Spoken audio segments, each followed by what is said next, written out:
মাদারীপুরে কৃষি সম্প্রসারণ অধিদপ্তরের প্রায় ২ কোটি টাকার রেইন গজ মিটার স্থাপনে অনিয়মের অভিযোগে অভিযান চালিয়েছে দুর্নীতি দমন কমিশন। বিস্তারিত থাকছে এস.এম.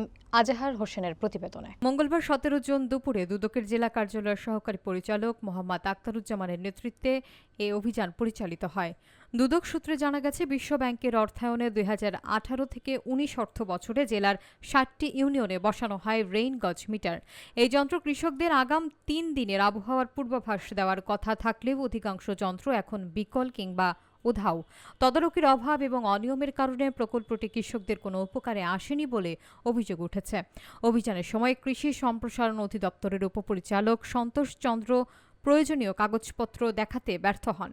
পরবর্তীতে সদর উপজেলার মোস্তফাপুর ঘটমাঝি কালকিনি অঞ্চলে বসানো যন্ত্রগুলো পরিদর্শন করা হয়। সহকারী পরিচালক মোহাম্মদ আখতারুজ্জামান জানান, অভিযোগ প্রমাণিত হলে দায়ীদের বিরুদ্ধে ব্যবস্থা নেওয়া হবে। প্রান্তিক চাষিরা প্রকল্পে দুর্নীতির বিচার দাবি করেছেন।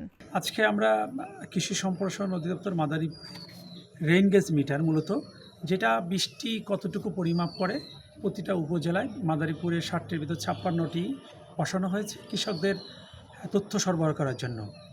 এ বিষয়ে প্রায় 2 কোটি টাকার মতো বরাদ্দ, এটা বিশ্ব ব্যাংকের অর্থায়নে এটা করা হচ্ছে। মূলত এখানে আমরা প্রাথমিক তথ্য নিয়েছি মৌখিকভাবে, এখন রেকর্ডপত্র হাতে পাইনি, উনি সরবরাহ করবেন।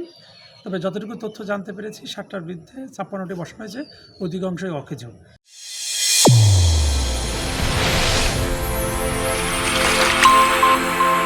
চ্যানেল A1 হৃদয় রেসপন্স।